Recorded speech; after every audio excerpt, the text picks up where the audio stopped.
We are joined by a great friend of the show, Purdue football coach Barry Odom, with Paul Catalina, Craig, and David Smoak, and our good friend. How are you doing? What's it like in Purdue?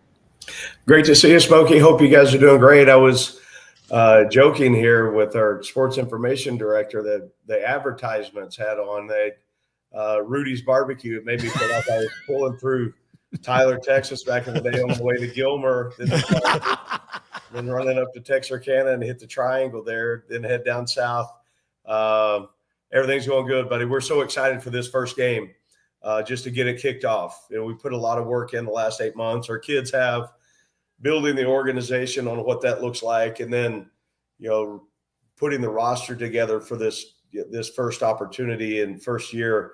Our foundation's really strong. We're excited about what we've got going into game number one, and we'll get them prepared. And I just can't wait to watch them go compete and go play. I know they're ready for it, and now we're about 10 days away. So exciting time, and excited about what we're going to do this season. I'll tell Rudy's, by the way, to go put a store into West Lafayette. We'll get that done. Hey, I'll go in half on that deal. I need all the profit. I need every bit of the profit. But So is it any different this time when you have rebuilt or taken over programs, whether it's been Missouri or UNLV or where you are, Purdue? Is it the same game plan? I know the landscape is different, so does that change it? You know, I mean, I've said this a couple of times. I do believe college football, at least rule-wise, has changed more in the last 2 years than it has the last 25 combined. It hasn't really changed once you get your team together.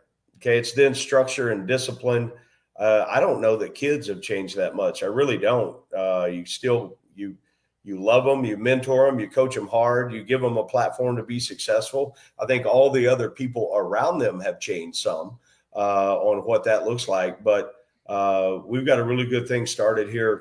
And again, you know, we just need to kick off the season and capture some momentum. You talk early on about hope, vision, and belief, and then there'll be some validation because of the results that we have. And we put together a good roster. They're excited to go play. They're working hard. I mean, our habits really are aligning for success. So, you know, now we got to go do it. But you look at every team, every organization, every year is different. So there have been some similarities on some things that we've done structurally. Just the blueprint of the foundation there's been some carryover. This one's a little bit different than where, you know, the last 2 years at UNLV where I was, and certainly different than a number of years ago at Missouri. But, you know, I don't know that you ever, quote unquote, have it figured out. But I think the experience on being through it now for a couple of times, there's some different benchmarks that have said and understand how close we need to get to those to be game ready. And we're really close right now. You know, I think a lot of people think about Purdue, they think about the state of Indiana, they think it's a basketball state, and they think it's, you know, like it's a basketball school. But Purdue, historically, you guys are a football school too. I mean, it is absolutely a really cool, you know, football environment that you have, really great football tradition. How much did you see that when you stepped in West Lafayette and see how hungry these fans are for success on the football field? Yeah, absolutely. I think number one, geographic location in the Midwest, the fan base here, the support, the loyalty that they have shown is really immeasurable. Because, you know, you look at Matt Painter on the basketball side. You know, they 2 years ago in the championship game last year, a great Sweet 16 run. He's got his best team coming up, and people support the way they play. And he's done it consistently. We're going to do the same product, the same process, the things that people will resonate with. That's how we're building our program. But you look, even last year, and the struggles that Purdue had on the football field, they sold out every home game. And that speaks volumes to the passion, the energy, the support that is here. On Saturday, we kick off at 12 o'clock. The place is going to be sold out, and then it's my job to make sure that we play winning football to get them back. We play our first three games. We have Ball State, Southern Illinois, and USC, all three in a row at Ross-Ade Stadium. So we can turn it into one of the best environments in college football. When I was a head coach at Missouri, we came here and played Purdue in a non-conference game in 2018. It was a night game, and I got to feel it and see it up close and personal. Now, luckily, I'm on the home side, but I've seen it when things have been rocking, and it's a great environment. Well, we know it's a very busy time for you, so thanks for taking some time out, and I'm sure you're doing other interviews as well as just a part of the gig of being a head coach, but being 10 days out, just how frantic or maybe not is it for you, depending on, I guess, kind of how you run your program? What's sort of the mixed bag of emotions and kind of balancing act that you're playing with right now? Yeah, I think, number one, I'm thankful for our staff that we have, the organization that we've been able to put together. We got 3 great coordinators, special teams, offense and defensive coordinators. I feel like they're in a good spot on, getting the game plan, the final touches put onto that. We end fall camp. We've got a walkthrough here in about 30 minutes, and we had practice this morning. We have a walkthrough and meetings this evening, and then we kind of we close the chapter on fall camp. And then tomorrow is full steam ahead on game plan. We'll get bonus practices on our first opponent. So we're in a good spot, and we challenge ourselves all the time that it's a sprint with no finish line. The days are long and the weeks are short. So we got a lot of work yet left to do, but also excited about the position that our players have put this team in at this point. And then now how good can we get to where our guys can go play with great confidence, play free, play fast, play aggressive, and have fun playing the game. 54 transfers, 82 newcomers. Is it from the 85 man or the 105? What out of that is that number? Because that is a massive number, but you want to, for example, build your own pieces of pottery. Yeah, I think, you look at, number one, I didn't have many options because when I got here, the roster pretty much had been depleted on the guys that had left the program or graduated or whatever it looked like. So, I had no choice. You better build your team and find ways creatively to build it the way you need to for the foundation of what this place needs to be and is going to be. So we went to work right away, and we're going to be a high school recruiting team, how important that is, the foundation of your program, but also being very select and direct in the transfer market. I was fortunate that I had a number of guys that transferred here that I'd coached before, or somebody on our staff had coached before. So there's some familiar voices already in the locker room. That's helped a great deal. And again, our staff has done a heck of a job on putting it together. What does it mean to you when, and especially in this new era, that when you come into a new program, a player, especially one that could go elsewhere, look, you've got Devin Maccabee at running back, who's a really good player. You have these guys on the roster that could have gone somewhere else, and they decide to stick with you when they could leave faster than anybody else can transfer, really, because of the coaching change.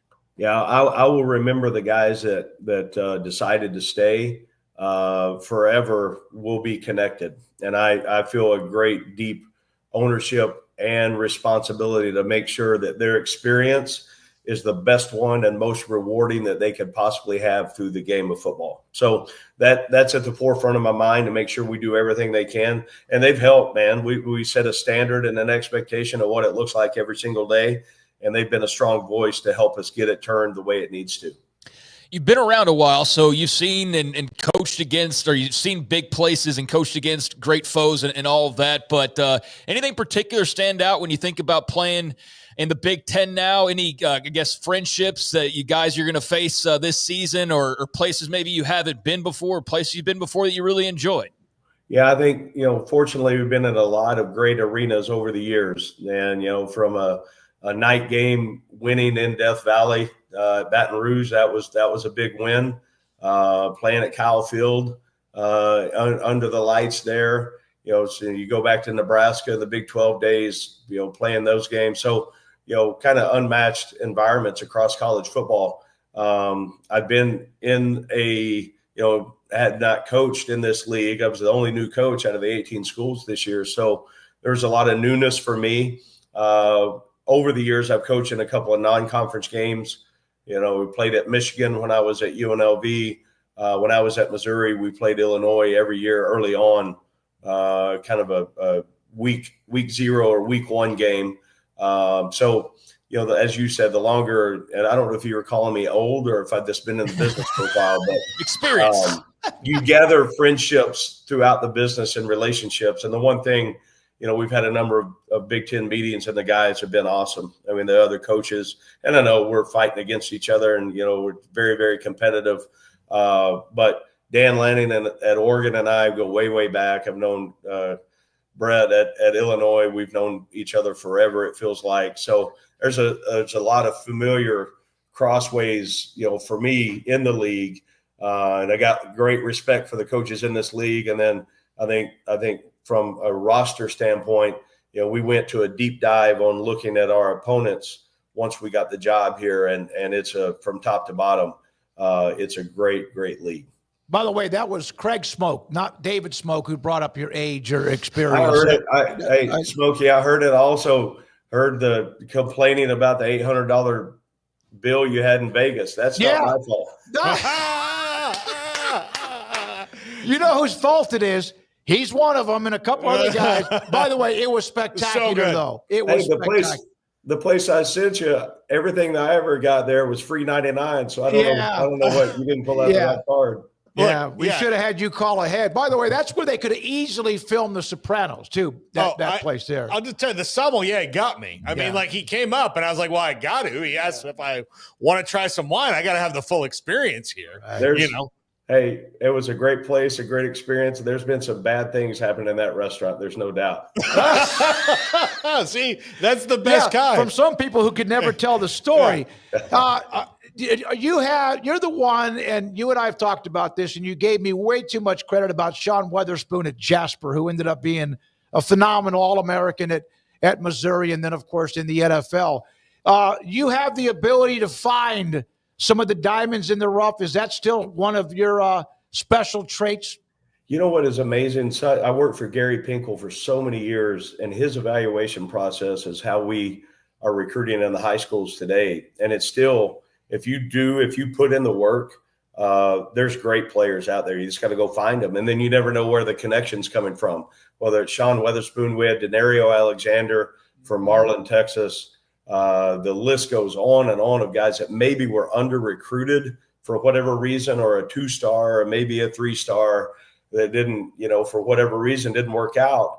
But if the measurables hit, the explosiveness, change of direction, character, they like football, start and stop, the ability to have pour into the process of playing winning football, and those habits, some of those things that don't go on the stat sheet, heart and character, and some of those things, you can win games. And it's been proven and has stood the test of time, and we're going to keep on finding them because there's a lot of really good high school players out there in this region, and certainly in Texas, where we all know how great the football is and the coaches are in that state. Schedules in the Big Ten and all these conferences, because they're so massive, are going to vary from year to year. But look, just before it starts out, Coach, your on-paper schedule, your welcome to the Big Ten year is salty. I mean, you've got brands all over it, teams that people know. You still have to play Notre Dame too. I know that can be daunting, but how much is also exciting to, all right, look, we're throwing everybody's out in the fire right away, and let's go. I wouldn't want it any other way. And I look at that, the opportunities that you can create for your team, the experiences that they're going to have, and I don't mean this arrogantly, but I look at it, if we'll prepare the right way and go to work, they got to play us too. And, it's a challenge, it's an opportunity, but I choose to look at, things when there's problems, we're going to find solutions, and obstacles, we're going to find a way. So I'm excited about the opportunities. We're going to have to be really good. We got to be really good every single week. And then every game is its own game. And as soon as that one's over, win, lose, or draw, then you got to see how good you can get between then and then the time that the ball's kicked off next week. So it's a 14-week season, 12 games, 2 bye weeks. And, we're going to have to be built for it. And I think that our guys have worked really hard to get themselves in position for that. But also now it's time we got to go prove it. All right, I got to ask you this. Do your players, do they know how good you were in college? I've told them a couple stories, and they look at me like there's no way. And I said, I know. As time goes on, I get a little bit better. I know how that works. So No. they look at me. I think sometimes when I talk about some of those things, I told a story the other day. I don't know how much time I've got on this segment, but I know That's Rudy's by is the way, calling and said, hey, we need more advertising time here. Yeah, But no, you're good. I ran track in high school as well. And the power of the mind is unbelievable, because the other day I told a story to our team. You know, when you think you've done as much as you can do, okay, when you're to the limit, like I have no more in the tank, there's always more. You always have just a little bit more. I guarantee it. So one day in track practice, our coach said, we're going to run 5 50-second sprints. So as far as you can run in 50 seconds. And then we thought it was over. So we ran 5. You know, I was a 400-meter guy, so it was a great workout. And then at the end of those 5, we're this gas laying in the middle of the field, of the football field. And he gave us a little break, and he come up and he goes, okay, I've decided we're going to run 3 more. And you stand up and you think, there's no way in the world I could run another 5 yards. But somehow, some way, we ran 3 more. So just the power of the mind, the space between your ears, man, you can, when you think you're to your limit, you're really not even close. You got even more in you. So I've told them some stories from back in the day, and they don't believe any of them probably. Well, you were an amazing player. Do you realize that Missouri and Purdue's colors are identical, other than I think there's an old gold sometimes that Purdue has?